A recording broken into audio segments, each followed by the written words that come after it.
Hey, Ellie Barron, where do I find you today? Because doesn't seem to be too many clouds in the sky. No, I'm just I'm at work. It's lunchtime, so I'm allowed to not be at work. But I'm at Dancing on Moonlight, and it's a beautiful day. It was a bit frosty this morning, but yeah, definitely can't complain at the moment. Now, come on, Ellie. You're from deep south. And I say deep, deep south. Frosty mornings, cool mornings. Are you trying to make out that you're not used to those? It's not that I'm not used to them, but I genuinely believe the frosts are worse in Christchurch, and I stand by that. No one believes me. But also, I don't think I probably don't start quite as early if I was in Southland, because we're savvy to the fact it could be quite cold, so start a wee bit later. But you're enjoying Dancing on Moonlight. It's a wonderful facility, and obviously you've got some pretty fair horses to work with.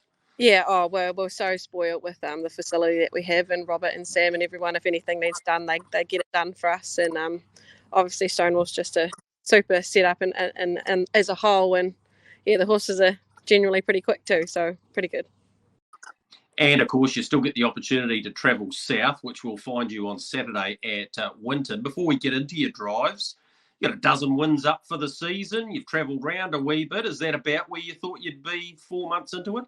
So Dad and I made a goal. So my big goal was to get 100 as a junior. So I have this year and next year, and so 2 a month was sort of just keeping me ticking along. So I'm at must be about 3 a month. So I'm ahead for the year, which is good.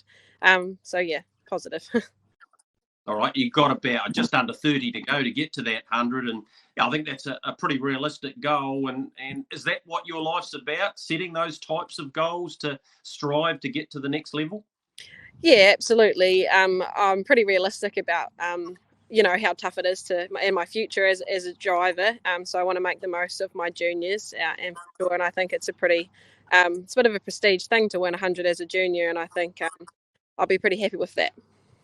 Yep, I would be too if I was you. Let's see if we can add or get closer to that 100 goal with Galleon's Future in the first for Robert Wilson. A number of your drives on Saturday are fresh up. This one has been well schooled at the workouts, and I think you had a drive a couple of starts ago. Yeah, no, it was good timing. I was down south with a couple of horses for Stonewall for Diamonds Day, so I was out at the workouts and I had a wee drive in him, and I've been lucky enough to win a couple of races on him. He's a quick wee fella, and normally very honest, but it's a couple of tidy horses in the field. But I was really happy with how he trotted and everything. He's had a wee few issues, so it's the best I've had him trot in a long time. He's sort of only got a wee sprint, but it's pretty lethal if I could be near enough. But I'm assuming he'll probably need the run against these ones that have been racing. All right, so top 4 chance, but one to perhaps put in the black book. What about Bailey's Art in race number 4? This one for Wayne McEwen.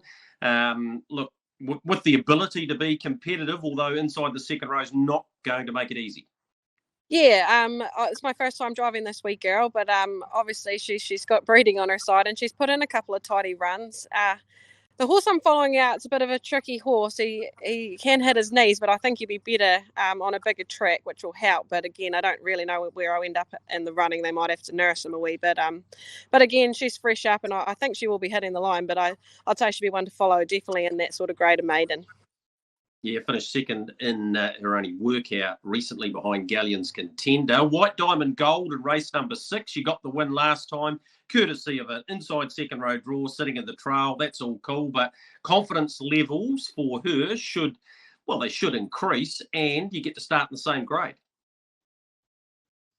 Yeah, well, that penalty-free win was just Christmas for her, really.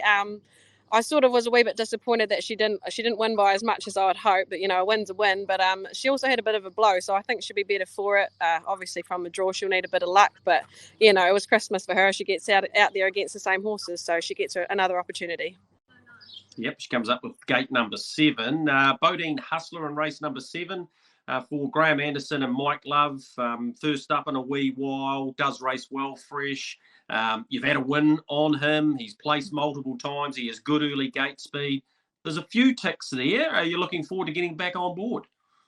Yeah, you're listing a few ticks, which is good. He's a funny wee fellow. I seem to get on with him pretty good, but he's not always totally drivable. He's a wee bit funny in the steering and things. But I think he's been doing Graham and Mike a favour. He's a pretty good jog horse and things, and they've decided to take him on board their team themselves now that the syndicate's doesn't own him anymore. But again, he's a funny bugger if he's happy, and he'll get off the gate, so he's going to get a good trip sort of thing. Obviously, he's in against some horses that have been racing in better fields, but if he happened to sneak a good run, it wouldn't surprise me if he popped up, because that's just the kind of horse he is.